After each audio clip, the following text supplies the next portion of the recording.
Farm for Profit Podcast. Take a listen, have a blast. Farm for Profit Podcast. Learn about farming while having a laugh. Farm for Profit Podcast.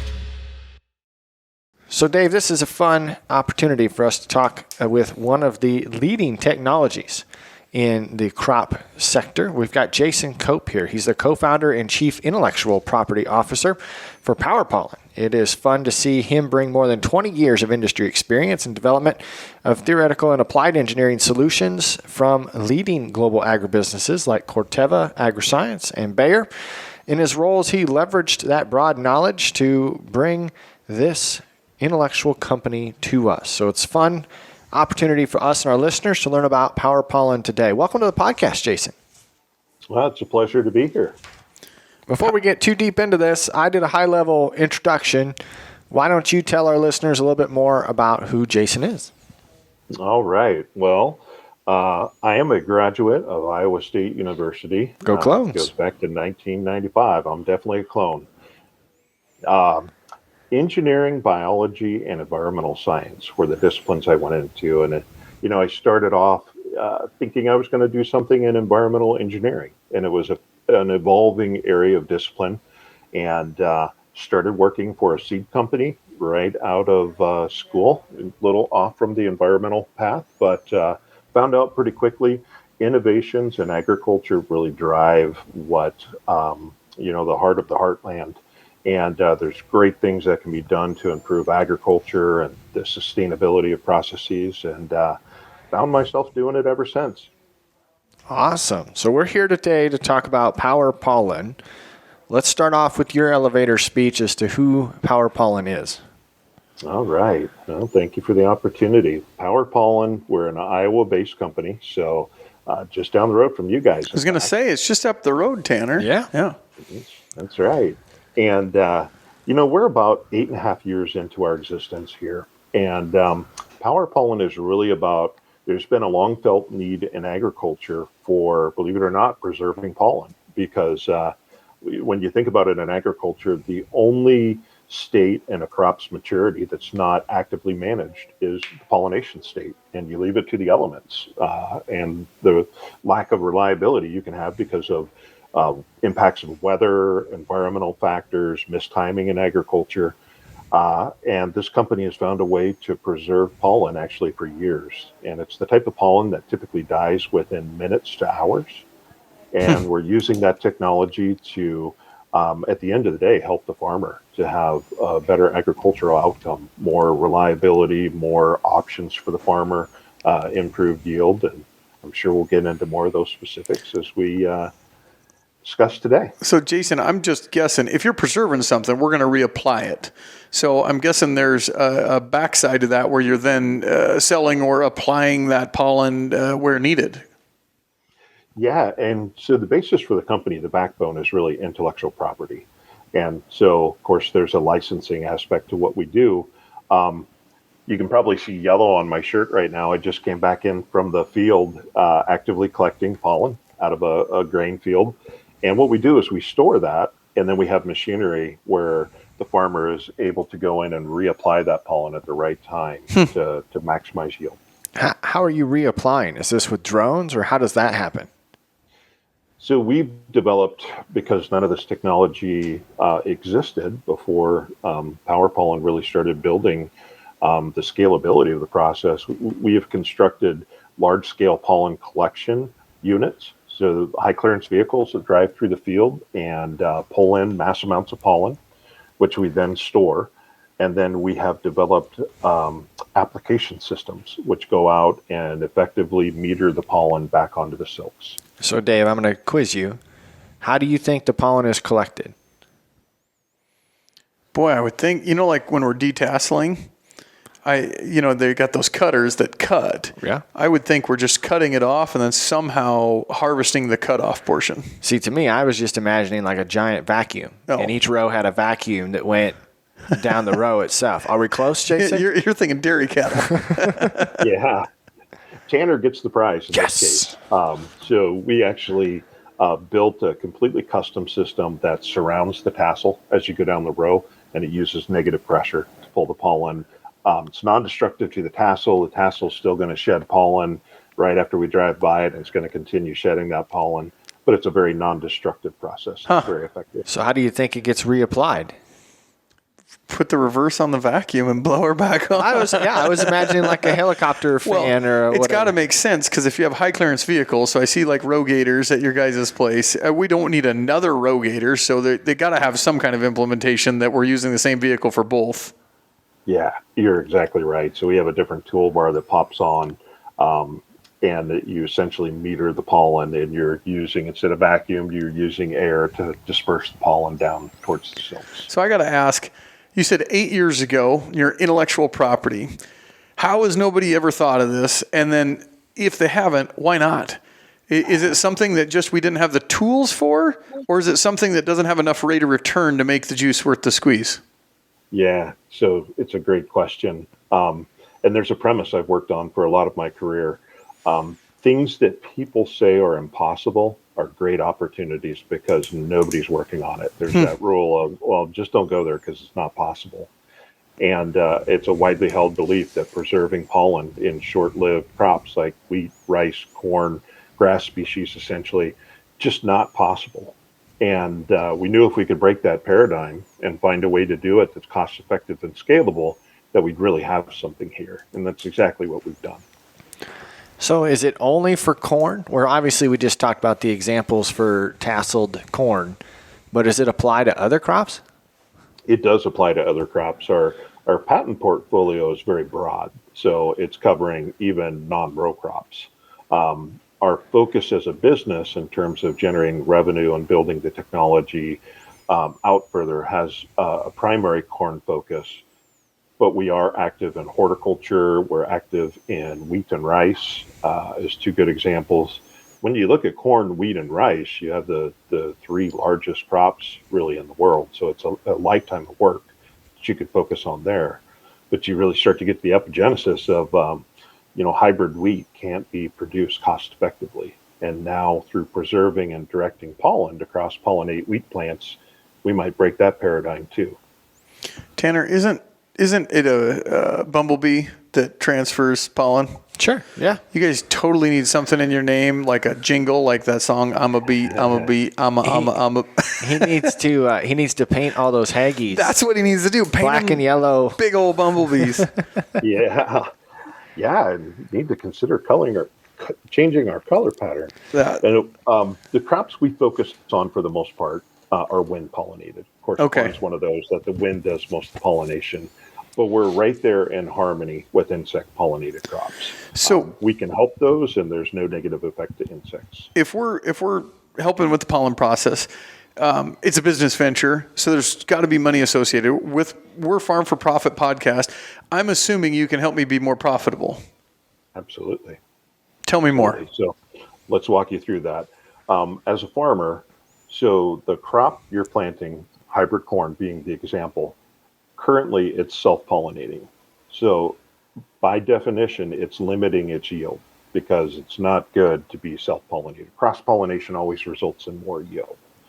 And so what the opportunity is, if you're a farmer, imagine bringing in a trait on the fly, post, you didn't have to plant it in the ground, the trait comes in on the pollen, and say you want to go for high oil, because oil, you've seen the market in oil, it just continues to increase and increase.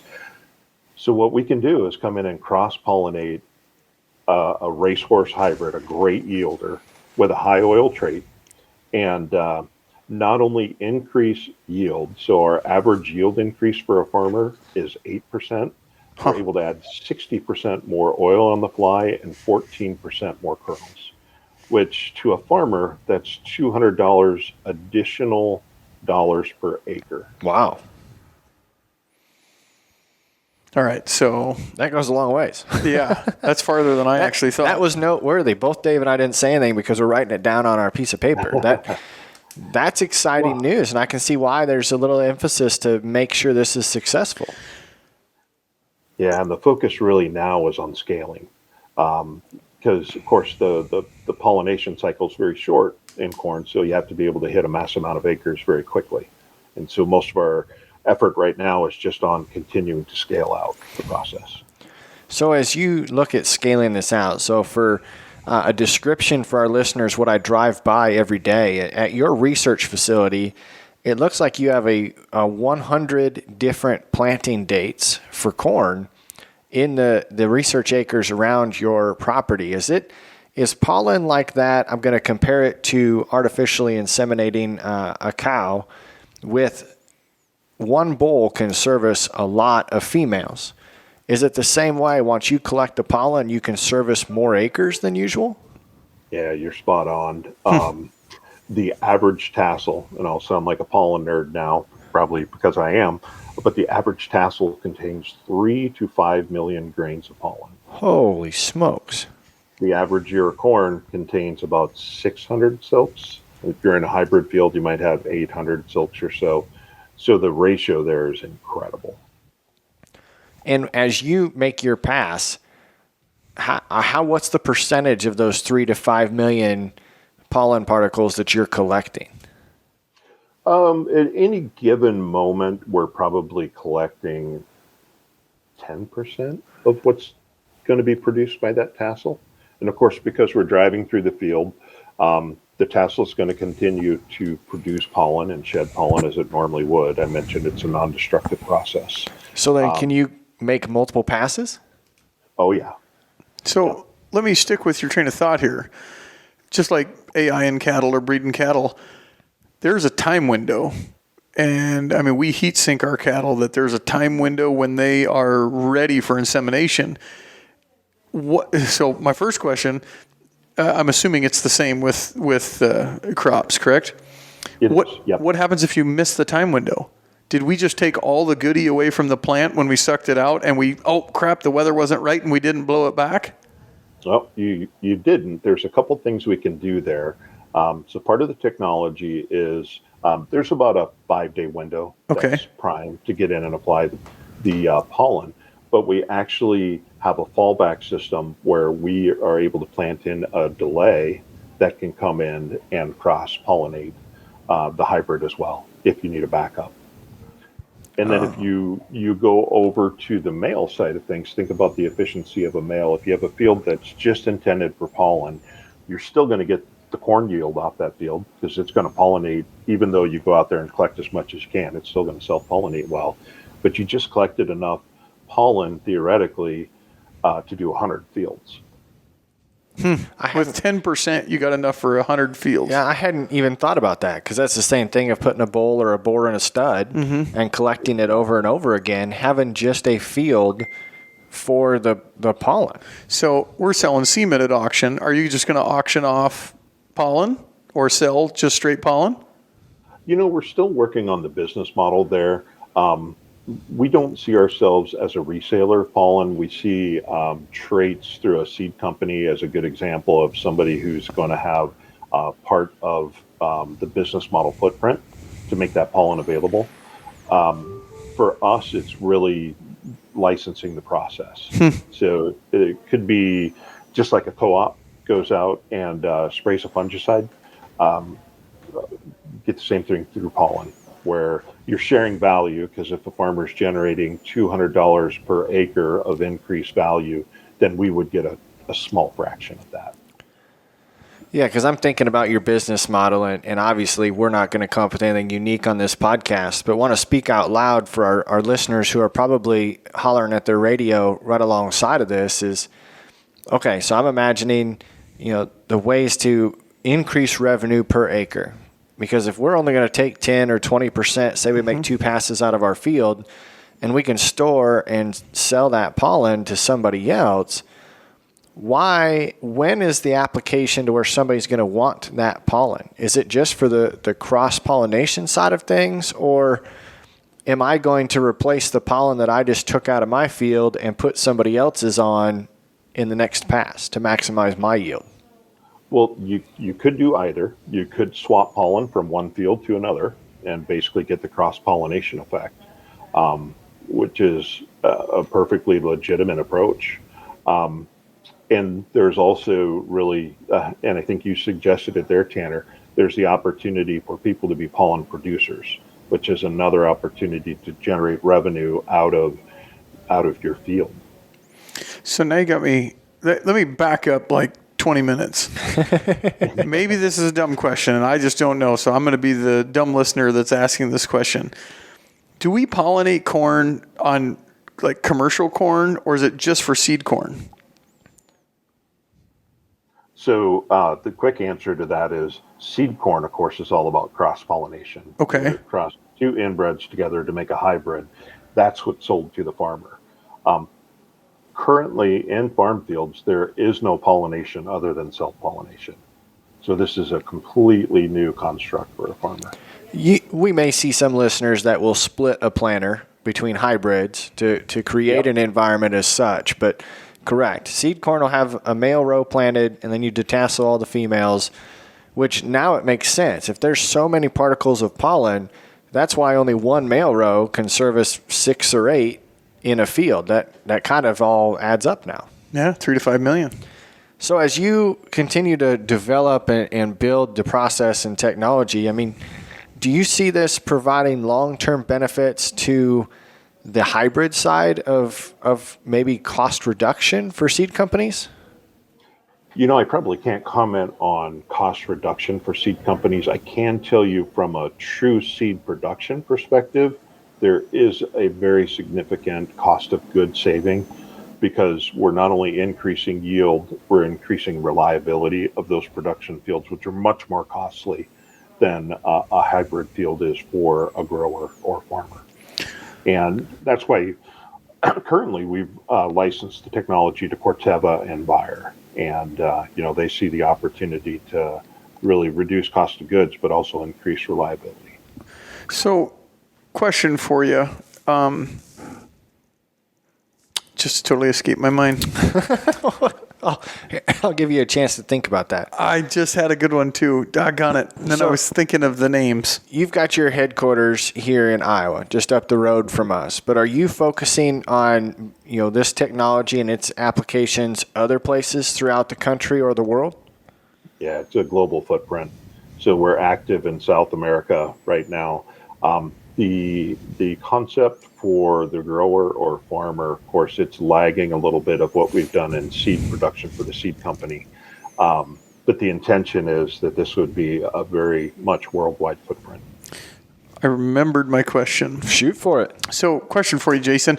Does the pollen process, and this is just, I don't know, and maybe some of our listeners don't either, is it affected by weather? So what I'm thinking is, I'm thinking drought right now. And I'm thinking of even guys that irrigate. So when we're talking yields, and if we make, you were talking 14% more kernels on our corn, what if it's droughty? Is there variance to this, or is it just, man, you applied pollen, you kicked butt and took names? So there's variance if you look at a field that's just going to self-pollinate. And under drought, the tassel will actually exert its pollen before the silks come out. Because what the plant does is it goes into an emergency mode, and pollen's like, I need to get out there before my resources are consumed. And it's at the cost of the silks. So what we're able to do in a drought situation is you have stored pollen. So you wait till the silks are out, pollen in the field, you're missing yield, because if it was self-pollination, you're missing the neck. And you come in and do a good pollination with this preserved pollen, and you've just restored your field. So drought years, it could be even better than a non-drought year. Right. That's where I was going with that. I was thinking. Well, that's interesting, because you said right away in the beginning that you can store pollen for 2 years. That's right. What is that? Are you freezing it? How are you storing it? So the long-term storage that we do is a frozen process. The in-season, so if you were swapping pollen from one field to another, is actually just refrigeration. We've kept that as simple as possible, just so you don't need specialized equipment to do the process. So if it's sitting on your shoulder, how long does it last at room temperature? 30 minutes to an hour, I'd say. No kidding. Yeah, it's very short-lived. I had no idea. So, man, so many questions. Now you're talking 3 to 5 million. So I'm thinking like parts per million, right? How much can you fit in a bulk tank when applying? if you have all this pollen, I was thinking storage. You were talking about how do you store it? I'm thinking, how many fridges do you need? And then I was thinking, wait a minute, what about applying it on a row gator? How much can one row gator service? So say you have a 2,000 liter tank, and I'm kind of doing the back of the napkin math here. Your average pollen grain is 100 microns in size. And so there's like 660 grams of pollen per liter on average. And, the math very quickly turns into you have billions of grains of pollen in your tank that you're able to go out and pollinate with. And that in a tank would do what, 40 acres, 160? Oh, gosh, if you had 2,000 liters, you're talking 160 plus. I mean, our prescription really that we do is 2 liters per acre. So you're doing multiple fields. So time saving too. Now, if I'm a co-op and I like your idea, I want to buy your idea, and I'm listening, and I license it, and I already spray. Can I outfit my rigs with your bar, and can it be dual applied with a fungicide, or can it be dual applied with I'm sure the timing is different, but let's say we're doing it at the same time, right, or we want to put more fertilizer on. Can we do fungicide? We want to be when the silks are out. So, can we do it at the same time? We're working on that. Okay. And there is a definite potential for that. But if you're a co-op and you're listening and you like the idea of, because, let's face it, before fungicide, there's an idle time for that equipment. Yeah. And this fits right into that idle time. Well, it's too bad Corey's not here because he ends up doing a lot of custom fungicide application. They bought their own sprayer too. So. I know he's gonna be sitting there and he's gonna get the vacuums, hook it up. We're gonna have to start putting fridges in the studio to store pollen. He only lives down the road from these guys. He's just gonna go take one of theirs. I guarantee it. Yeah, send him on over. Let me set up a pretty simple scenario for you for a farmer too. If you plant just a general hybrid that is good yield reliability, say it's non-traded, just for the sake of argument, now a farmer can actually wait and monitor the market conditions and think about, what do I want to cross-pollinate with? Do I want to go for oil? Do I want to go for starch? Is this a pure yield play? And make that decision 2 weeks before pollination, just based on market signals or opportunities, and really dial that in based on the latest and greatest information. And weather. It could be a situation where you have excess water, it could be drought, and you can really dial in. There's a huge menu of traits out there that you can deliver via pollen. Because I wonder if this would also be beneficial where we've been having Japanese beetle issues, and obviously those eat at the silks on the corn plants. Probably something that could help affect the battle against the beetle. Yeah, absolutely. And, as you sit there and think more and more, it's the opportunities when you can control the pollination really bring reliability firmly into the equation. So, Tanner, this is striking me when we're talking 200 per acre was the number, okay? If that's the case, $200 per acre, I'm trying to think of all the other things we've interviewed throughout our podcast, from cash rent negotiations, how much we can maybe save per acre, or carbon credits at maybe $25 per acre, or high-speed planters at maybe $40 per acre. Tile. This revels that conversation. Are you telling me that this is the largest possible rate of return that we've interviewed in 4 years? Why, it's exciting, Jason, because obviously the technology is still new, and you're developing the process to make it licensable, but it does have a lot of promise to be really impactful to the industry. Absolutely. Again, it's one of those, people said it was impossible to preserve pollen, and once you break the code, it shakes up the game. And that $200 per acre that I talked about, that's not even optimized. We got 60% oil increase without even really trying. We think we're going to be able to double oil output. We're going to find combinations that continue to increase yield as well. So there's no trait drag because the trait's coming in via the pollen. So you don't get a yield hit in terms of seed genetics. Farmers think about trait and yield drag that can come with new traits. When you deliver via pollen, you don't have that. Well, I know, talking to Corey, that hybrid selection is a very pivotal portion of the planning process, to where you may pick a hybrid anticipating dry weather this season, but if you've got access to pollen with other traits in it, you could bring in maybe a more robust trait as you cross-pollinate. And you make your decision in the fall, and once you plant that seed, in the past it's been in stone because it's what you put in the ground. Now there's an optionality layer where you cross-pollinate and bring in the most timely, most efficient opportunity based on the environmental conditions. So Tanner, Jason, there's got to be naysayers out there. Jason, you've probably already heard all the naysayers of it won't work or it can't work. Even if you think you got it, you don't. Tell me an argument that somebody's had to you that's a naysayer. I think an argument that I hear frequently is the reproductive cycle. It's a fairly condensed window, and people want to look at applicability, say, in North America across 90 million acres. How are you going to hit 90 million acres in a 3-week window of time? And, the same question could be asked about planting or about yields that get treated with fungicide. It's a scaling question. It's not a does this work question. And the more we scale the process, where the number of acres per hour that we can hit silences the naysayers, because they realize this can be done. And even if you can only do it on half of the footprint of corn, it's still a tremendous value. Yeah, it's just like reaching a podcast out into an audience of millions of listeners. If you can reach 20,000 of them, correct, you've got an impact. If you can reach 20% of the corn acres, you're going to have a huge impact. So you just said a word that made me think of something else.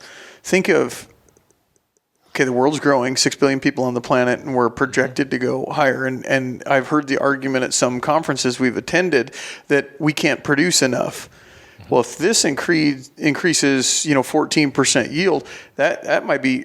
So you mentioned it, Jason. If half the world out there, did we just increase 7% of food production?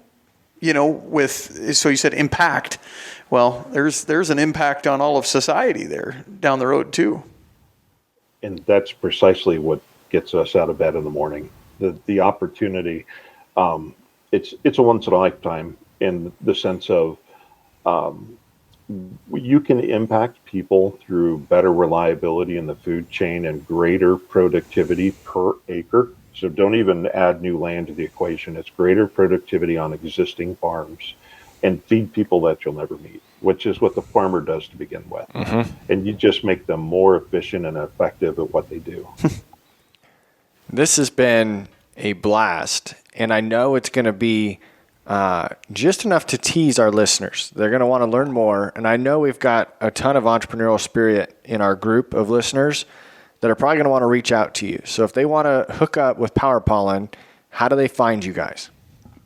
There's a couple ways. So I'd recommend our website, www.powerpollen.com, as a great way to reach out. We're also active on LinkedIn. If your listeners are active on the LinkedIn network, it's a great way to reach out to us in general. One thing I'd say about our employees is we just have such a talented group of people here that are so passionate about developing meaningful solutions to help society. And it's just one of the funnest places to work, because there's just so much creativity and talent that, I think your listeners would enjoy getting to know this company better.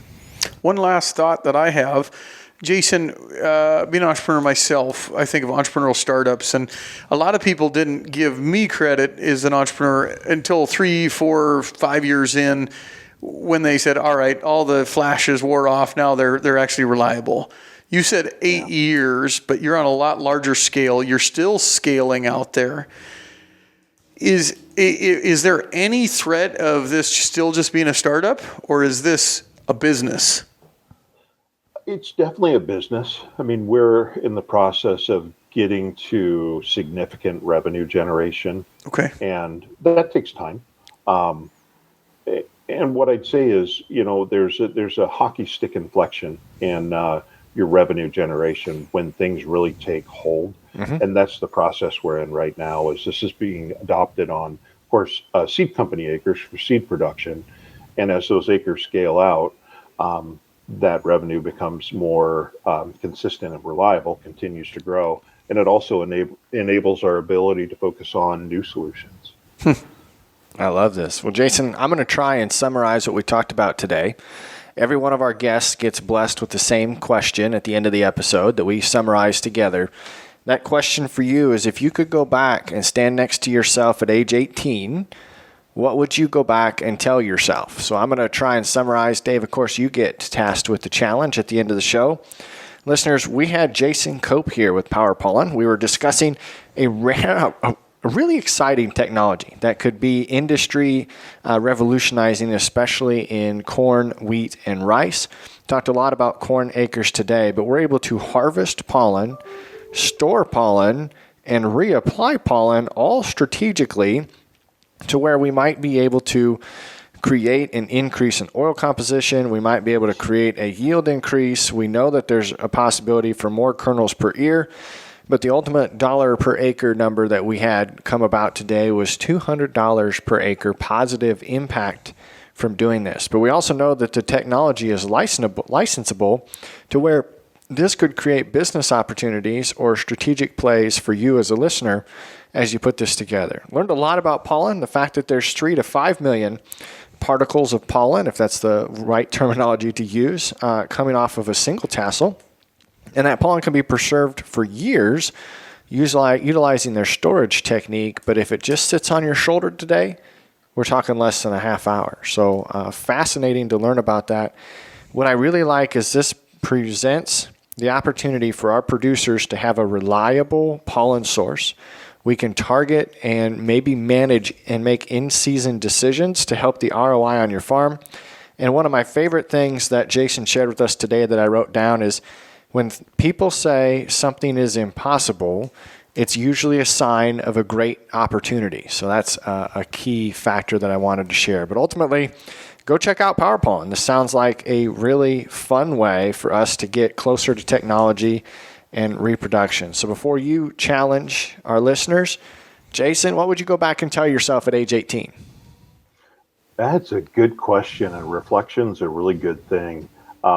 I think for myself, it's understanding that perseverance is a very important factor, staying focused on things you can achieve and accomplish. You minimize the background noise, and you just continue to focus on that goal. And you do it in a way that is good for yourself and for others, and the growth that you'll experience through that form of perseverance is really, I think, life-changing. That's great. Dave, what's your challenge for our listeners today? I like that. Minimize the background noise. Just do. Well, I wrote down the same thing. When people say that it's impossible, it's a great opportunity. So my challenge is, think back of something you thought was impossible, and then challenge yourself to think differently. I love that. Jason, this was a pleasure. Thank you so much. Thanks, Pollen, for being a part of this podcast. And I'm sure as the technology grows with you being local, we'll have you back. Awesome. Well, thank you so much for the opportunity. I really enjoyed this. Awesome. And listeners, until next time, have a good one.